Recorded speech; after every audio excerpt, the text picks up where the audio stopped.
Good morning, students. In the last class, we learned what pedagogical shift is and the nature of science, nature of knowledge, and the growth of scientific knowledge. Today, we shall focus on the pedagogical shift in learners, learning, and teachers, assessment, science curriculum, and scientific inquiry. Pedagogical shift with respect to the learners. Learners come to the classroom with their existing ideas, the ideas which are temporary and unstable. Many of these ideas are deep rooted in their socio-cultural settings. Few ideas are individual in nature and have similarities with ideas of many other learners. These are socially, culturally embedded, supported by language and the metaphors used to understand the phenomenon.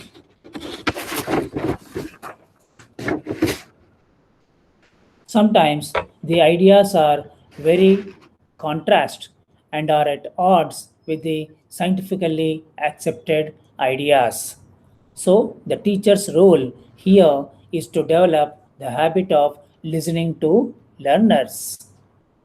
They must value the ideas in the learner's context.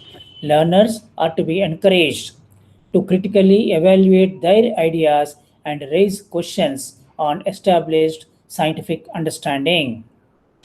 Thus, the learner's role is to develop the skills of negotiation and mediation besides the ability to discover the alternate meaning. Now let us focus our attention on the pedagogical shift with respect to learning. In the context of learning, the focus of learning objectives has shifted from behaviorism to cognitivism to constructivism. A debate exists on the nature and the focus of learners' conceptions.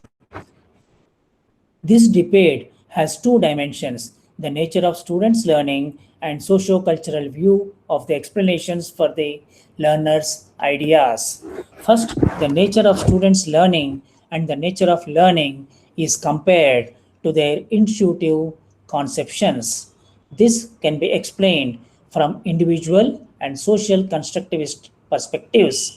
The individual conceptual view of learning is highly personal and is a very broad approach theorized by Yoon Piaget, while the constructivist perspective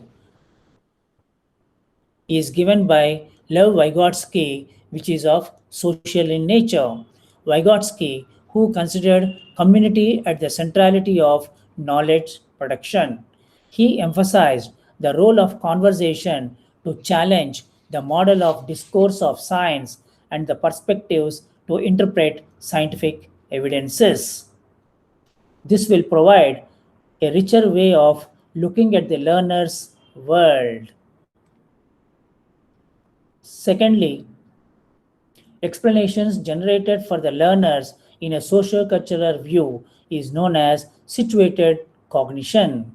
Learners feel that the knowledge acquired in the classroom as school knowledge, while that they learn outside the classroom is general knowledge. So they compartmentalize the knowledge.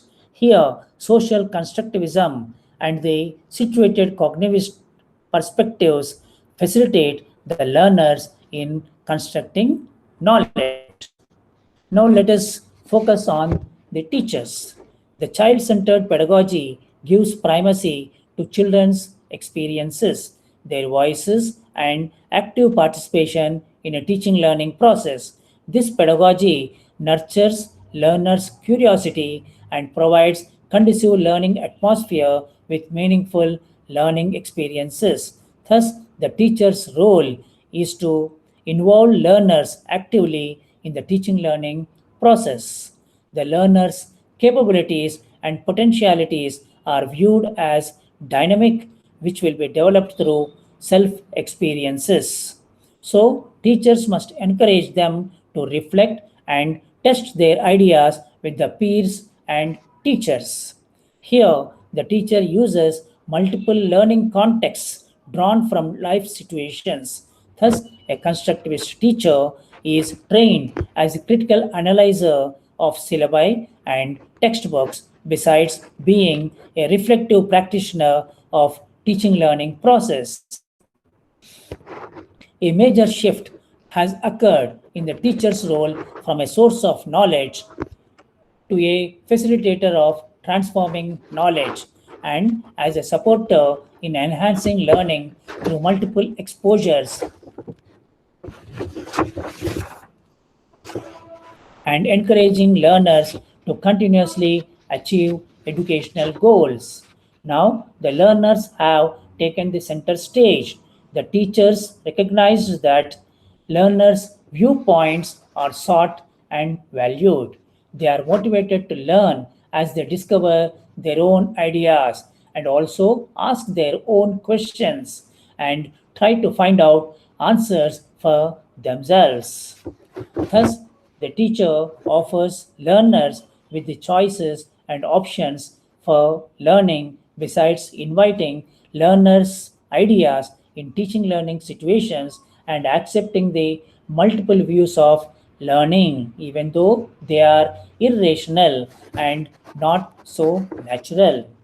Here, the competencies of the learner, namely negotiation, mediation, dialogue, and argumentation, play a major role in the knowledge construction process.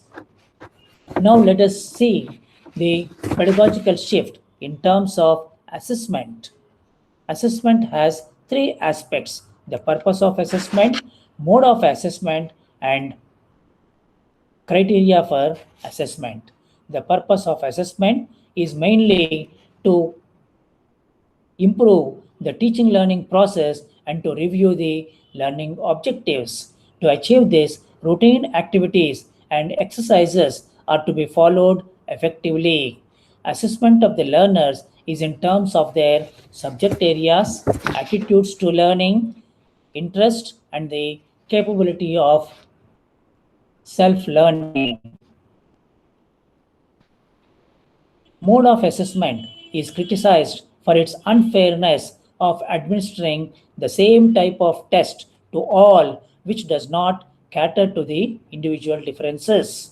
Hence, assessment should be flexible and cover meaningful aspects of performance, such as the activities, experiments, journal writing, illustrations, peer evaluation, self evaluation, group work assessment, oral presentations, models, and portfolios, and other artifacts of learning. Learning indicators and the evaluation criteria provide a sense of ownership in learning. The criteria of assessment also have undergone a shift from testing rote memorization to understanding and application of the knowledge. Further, the examination centered classroom processes were replaced with learning centered classroom processes. Thus, the focus of assessment is on application type problems, and the problems are the questions demanding organization of thoughts into arguments which demonstrate the interpretative skills and critical thinking of the learners.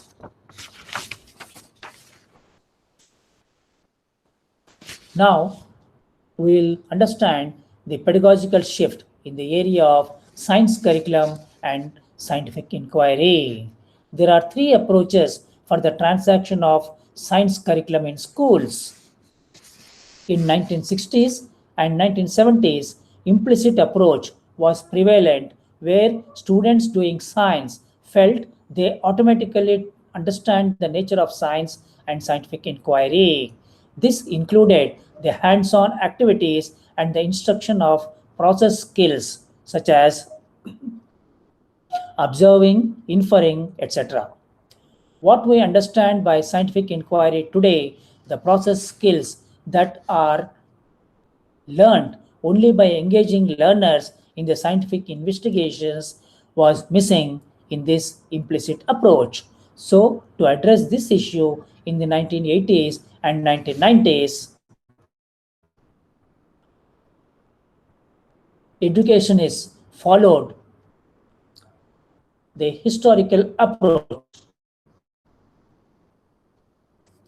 Here, the emphasis is through the study of history of science that learners understand nature of science and scientific inquiry. However, engaging the learners is missing for the development of scientific inquiry skills even in this historical approach.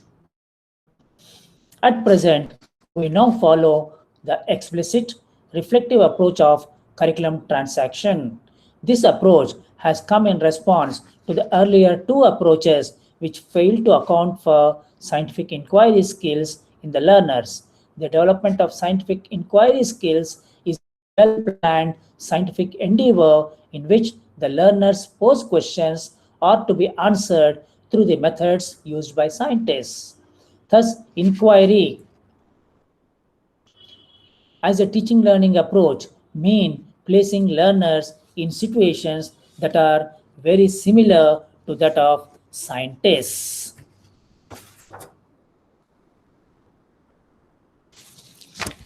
The science curricula should engage the learners in raising questions and encouraging the investigations and the processes of science. So, science curriculum emphasizes the merging of classroom experiences with experiential construction of scientific knowledge outside the classroom. Thus, the present curriculum incorporates the shifts that are recommended by National Curriculum for Framework 2005 and the State Curriculum Framework 2011. The pedagogical shifts that have occurred due to the intervention of National Curriculum Framework 2005 are depicted in this table. The teacher centered approach is moved to learner centered teaching learning process. The fixed design process is shifted to flexible process of learning, and the teacher control of the classroom is shifted to control by the learners. The teacher's role of guidance and monitoring of learning is changed to facilitation, support, and encouragement for learning. The passive reception of learning is moved to active participation of the learners. Learning within the four walls of the classroom has been shifted to the learning in the wider social context and outside the classroom.